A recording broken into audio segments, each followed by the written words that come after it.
Hello everyone, कैसे हैं आप लोग। मैं उम्मीद करता हूं कि आप सब अच्छे होंगे।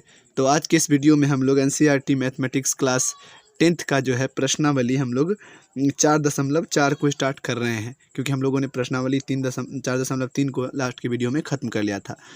तो इसमें दरअसल दिया गया है कि निम्न द्विघात समीकरणों के मूलों की प्रकृति ज्ञात कीजिए। ठीक है, यदि मूलों का अस्तित्व हो तो उन्हें ज्ञात कीजिए। सबसे पहले हमको ये पता करना पड़ेगा कि मूलों का अस्तित्व का क्या शर्त होता है। ठीक है, चलिए जानते हैं। देखिए, अगर मैं आपको बताऊं तो सबसे पहले आप जानते हैं ये बात कि द्विघात समीकरण जो होता है उसका व्यापक रूप क्या होता है। सबसे पहले अगर मैं बताऊं तो द्विघात समीकरण का व्यापक रूप, इसी से आगे काम करेंगे। द्विघात समीकरण का व्यापक रूप आप जानते हैं ax² + bx + c = 0 होता है। ये आप जानते हैं, सारा कुछ इसी में से पढ़ रहे हैं। तो सबसे पहले देखिए, मूलों की प्रकृति का शर्त क्या होता है। मूलों की प्रकृति होने के शर्त, होने के क्या शर्त हैं, वो चीज़ अपन देखेंगे। ठीक है ना, तो चलिए देखते हैं। तो अगर मैं आपको बताऊं तो सबसे पहला पॉइंट है, आपको पता होना चाहिए कि डी यानी विविक्तर,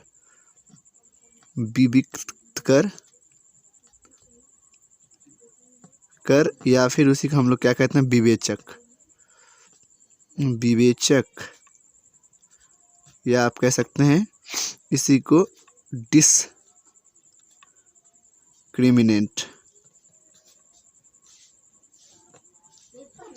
यानी आमतौर पर आप इसे डी से सूचित करते हैं। इसका फॉर्मूला होता है b² - 4ac, ये भी आप जानते हैं। और जहां आपको यहाँ से 3 स्टेप पता चलेगा। पहला, यदि d का मान जो निकलेगा, यदि ये d का जो वैल्यू है यानी विविक्तर जो है अगर 0 के बराबर आता है, यानी यहाँ से जो सॉल्व करेंगे इसको, अगर ये 0 के बराबर आएगा तो ये धनात्मक होगा। ये धनात्मक होता है, 0 धनात्मक है। इसका मतलब इसका मूल हमको लोग कह सकते हैं, ये ऑब्जेक्टिव आपको सेट रहेगा। यहाँ से मूल जो है समान, मूलों की प्रकृति क्या होगी, समान एवं वास्तविक। समान एवं वास्तविक होगी, ये बात आपको पता होना चाहिए। या फिर इसी को हम लोग कहते हैं वास्तविक एवं समान।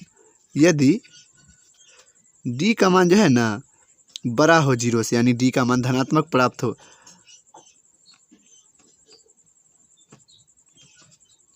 इसमें धनात्मक ही होगा, तो इसे कहेंगे मूल। मूल होंगे वास्तविक और असमान। अब मैं उस तरह से लिख देता हूँ, वास्तविक और असमान। ठीक है सर, तो मैंने बड़ा ही आसान भाषा में इस तरह से चीज़ों को लिख दिया।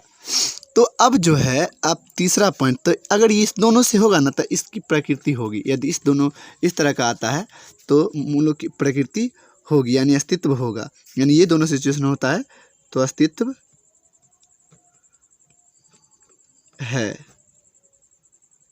लास्ट पॉइंट है, यदि एक पॉइंट ये भी है, यदि d का मान जो है वो 0 से छोटा आ जाता है, यानी ऋणात्मक आ जाता है।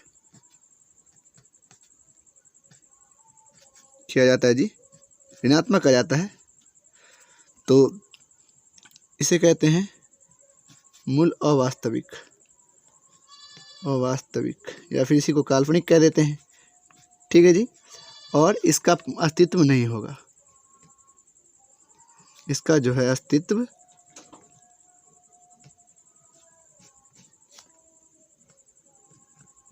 नहीं है।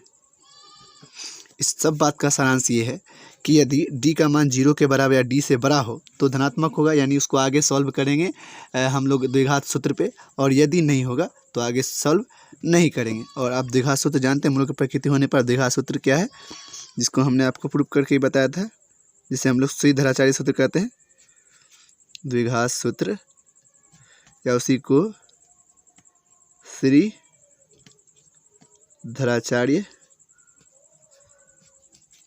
सूत्र भी कहते हैं, क्योंकि इन्हीं के द्वारा दिया गया था ये। तो आप जानते हैं x बराबर, यह मूलों की प्रकृति जब अस्तित्व होगा, ये दोनों सिचुएशन में ही सॉल्व करना है। अगर जहाँ माइनस में आया तो बात खत्म, वहीं पे छोड़ देंगे। बात समझ रहे हैं आप? हाँ समझ रहे होंगे, मैं उम्मीद करता हूँ। और यहाँ द्विघात सूत्र क्या होता है जी? तो -v plus minus root under D, यानी डी का मतलब क्या है? बी का स्क्वायर माइनस 4ac, यानी अगर आप डी पहले से निकाल लेंगे तो डायरेक्ट मान रख देंगे बट्टे 2a, जिसको हमने आपको प्रूफ करके भी बताया था। तो ये चीज़ें हैं, ठीक है, जिसे आप प्लेलिस्ट में जाकर आराम से देख सकते हैं। तो देखिए ये है। अब हम लोग सॉल्व करते हैं। क्वेश्चन नंबर पहला उठाते हैं। ये बेसिक चीज था इस प्रश्नावली का। पहला है 2x square minus 3x plus 5। तो फर्स्ट क्वेश्चन आपको दे रखा है, पहला का पहला, ये 2x square minus 3x plus 5 बराबर 0। ठीक है, इसका मतलब क्या है? a का मान क्या है सर? तो 2। b का मान क्या है सर? -3। और c का मान क्या है? तो ये है, c का मान है 5। d बराबर आप जानते हैं b स्क्वायर माइनस 4, क्योंकि पहले मूलक प्रकृति पता करनी होगी, यानी b का स्क्वायर यानी -3 का स्क्वायर -4 गुने a का मान क्या है? 2 गुने c का मान क्या है? 15। यानी आपने निकाल दिया क्या? 3 तिया 9, माइनस माइनस प्लस होगा, माइनस माइनस प्लस यहाँ 4 दूना 8, 8 पंचे 4 दूना 8, 8 पंचे 40, यानी ये आपका निकल गया। सॉरी, यहाँ देखिए ये तो प्लस में था तो यहाँ माइनस होगा, माइनस का 40। तो अपने पास क्या आ गया? माइनस का 31। तो इसका मतलब क्या हो गया कि डी जो है ये आ गया माइनस में, मूलों का अस्तित्व नहीं होगा। आगे सॉल्व नहीं होगा क्योंकि माइनस में आ गया। मूलों का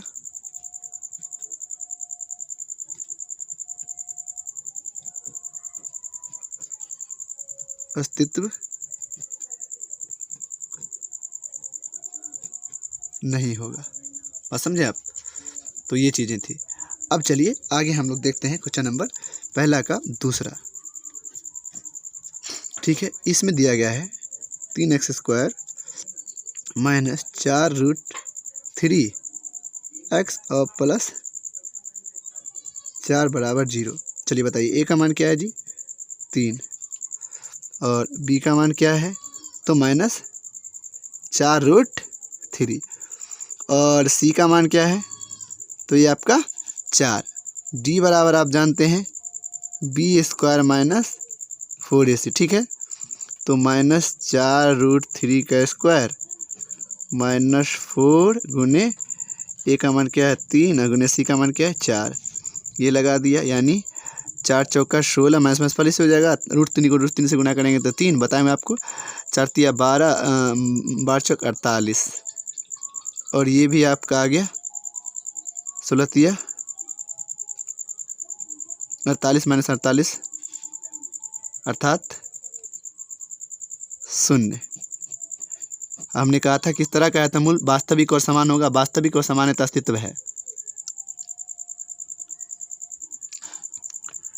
अस्तित्व है। अगर अस्तित्व है तो द्विघात सूत्र से अपन सॉल्व करेंगे। ठीक है, तो चलिए अब लिखते हैं द्विघात सूत्र से। द्विघात सूत्र से लिख सकते हैं ना? तो चलिए अब द्विघात सूत्र क्या है? x बराबर जो है आपका क्या होता है?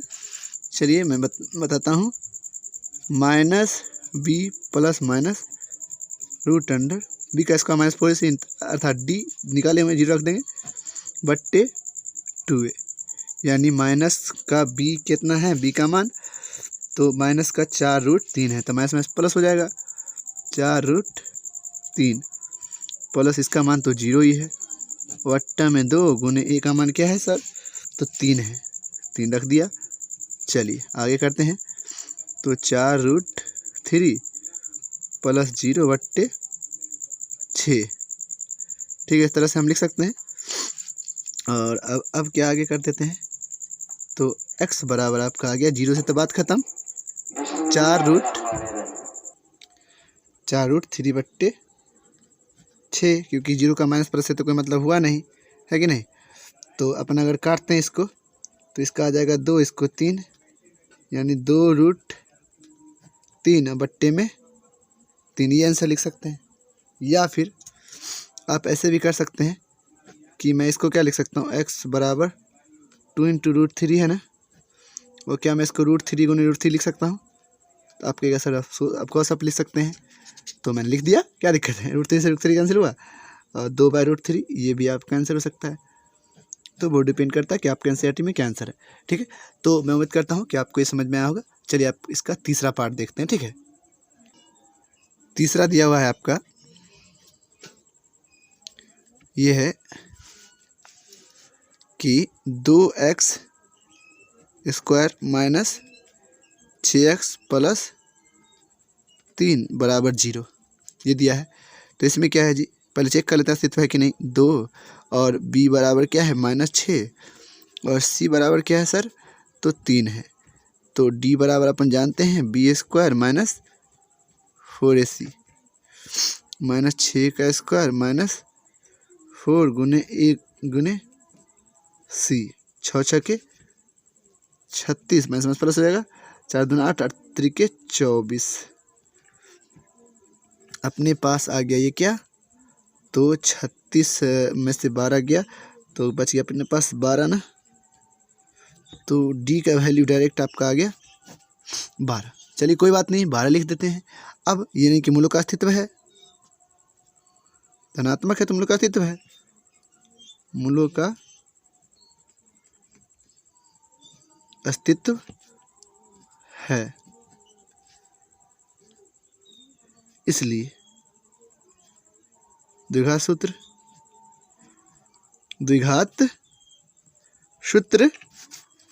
क्या सर, तो अभी लगाते हैं ना, x बराबर -b प्लस माइनस √d, यानी b का स्क्वायर b -4ac तो लिखा हुआ है ना, बट्टे 2a डायरेक्ट रख देंगे मान, क्योंकि निकाला है हमने। और -b का मान क्या है अपने पास, तो -6 है, और प्लस माइनस d का मान क्या है सर, तो 12 है। चलिए कोई दिक्कत नहीं। 2 × a का मान क्या है, तो 2 है।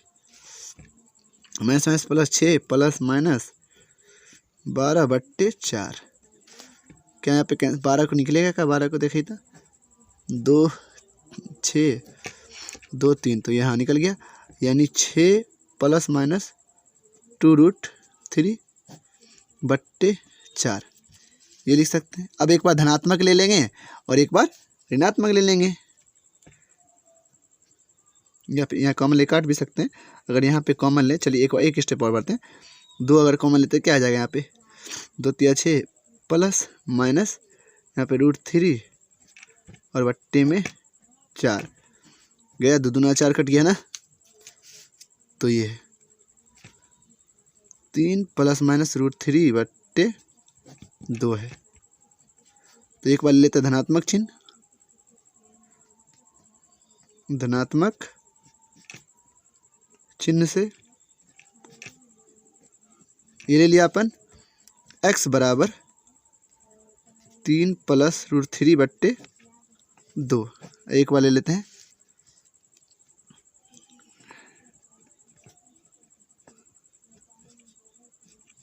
ऋणात्मक चिन्ह से x बराबर 3 माइनस √3/2, तो निकल गया इस तरह से 2 मूल। आप निकाल सकते कि नहीं निकाल सकते, काफ़ी आसान है, बस आपको चीज़ों को समझना है। और चलिए हम क्या करते हैं ना, कि दूसरा का भी जो है, पहला दूसरा वो देख ही लेते हैं इस वीडियो में। इसमें क्या है, देखिए कह रहा है द्विघात समीकरण में k का ऐसा मान ज्ञात कीजिए जिसके लिए 2 बराबर मूल का मतलब क्या है। सबसे पहले अपन बराबर मूल का सर जानते हैं, बराबर मूल का शर्त, बराबर मूल का मतलब है कि d बराबर 0, डी का फॉर्मूला क्या होता है, बी का स्क्वायर माइनस 4ac बराबर यानी 0 के बराबर करना है आपको। तो देखिए पहला क्वेश्चन आपका दिया गया है 2x square 2x square plus kx और प्लस 3। तो यहाँ पे b का स्क्वायर करते हैं, डायरेक्ट वो वाला मान करते हैं, बराबर मूल के लिए साथ लगाते हैं। b का स्क्वायर आप समझ रहे हैं ना, ए बी सी क्या है, माइनस 4ac बराबर 0। तो a का मान b का मान बताइए आप, k है, यहाँ पे कुछ नहीं था, k है ना, ये k x के आगे जो रहता है भाई गुना रहता था, k का स्क्वायर हुआ ना जी माइनस 4 और गुने a का मान क्या है सर, तो 2 और c का मान क्या है 3 और 0 के बराबर कर देना है क्योंकि बराबर मूल कह रहा है ना। आपको ऑब्जेक्टिव में भी इस तरह का रहेगा। तो k स्क्वायर माइनस 4 दूना 8 और 3 के 24 बराबर 0 यानी k स्क्वायर बराबर 24। स्क्वायर हटा दें इस पर से तो इस पर बड़ा अच्छा क्या चढ़ जाएगा बाबू, रूट चढ़ जाएगा। निकलेगा क्या 24, निकाल देते हैं, 2 से निकालते हैं तो ये 12 और ये 2 से निकालते हैं तो ये 6, फिर 2 निकालेंगे तो ये 3 यानी ये तो मिल गया ना, यानी 2√6। ये आपका k का वैल्यू आ गया, है ना आसान। चलिए अब मैं क्या करता हूँ आपको मैं बताता हूँ आपको फिर से दूसरा प्रश्न, इसका जो है दूसरा है उसको और ये कर लेंगे उसका। देखिए दूसरा दिया गया है इस तरह से k इंटू एक्स और इंटू में दिया है x माइनस 2 और प्लस 6। तो दिक्कत थोड़ी है, आगे थोड़ा सॉल्व करेंगे पहले इसको। तो देखिए पहले सबसे पहले हम सॉल्व करते हैं तो हो जाएगा k एक्स स्क्वायर, बात समझ रहे हैं, माइनस 2kx प्लस 6, बस लगा दीजिए। ये देखिए a का मान क्या है k, एक बार बता देते हैं। b का मान क्या है सर, तो देखिए b का मान ये है माइनस 2k है, गौर से देखिए क्योंकि x के आगे का उसका गुणांक होता है ना। और c का मान क्या है तो 6 है। चलिए d बराबर 0 करेंगे यानी b स्क्वायर माइनस 4ac बराबर 0। तो b का स्क्वायर करेंगे यानी माइनस 2k का स्क्वायर 4 गुने a का मान क्या है सर, तो a का मान है k और गुने c का मान क्या है सर, तो वो है 6। तो 2 दूना 4k माइनस माइनस प्लस हो जाए 4k स्क्वायर माइनस 6 के 24 हो जाएगा क्या 24k। तो यहाँ पे देखिए 4k स्क्वायर बराबर क्या कर देंगे 24। अच्छा देखिए अपने तरीक़ा से अगर सॉल्व करते हैं यहाँ पे तो k गुने k लिख सकते हैं, इसको 2 बार बताइए, लिख सकते हैं। और 24 k है, 24 गुने k लिख सकते हैं और इसको बट्टा में 4 लिया था, ठीक है, 6 चौके 24। तो अपने पास यहाँ 1 के बराबर में रह देते हैं और 6 गुने k, एगो k को ले आते नीचे क्योंकि 1 के आएगा ही, 1 के से 1 के कैंसिल हो गया, या क्या बचा 6। देखिए आपको बस बनाने का तरीका मालूम होना चाहिए, आप किसी तरह से सॉल्व कर सकते हैं और बहुत आसान है, ठीक है ना। और अगर मेरा प्रयास सही लग रहा है ना तो प्लीज़ चैनल को सब्सक्राइब कीजिए और हमें बताइए ना प्लीज़ कि मेरा प्रयास कैसा लग रहा है, क्या मैं आप लोगों को बता सकता हूँ और वीडियोज़ में आप लोगों के लिए डाल सकता हूँ। और thank you so much guys, thank you so much. अगर कोई भी टॉपिक पे आपको आसान वीडियो चाहिए ना तो प्लीज़ कमेंट करें, मैं ज़रूर बनाऊँगा उस पर। Thank you so much.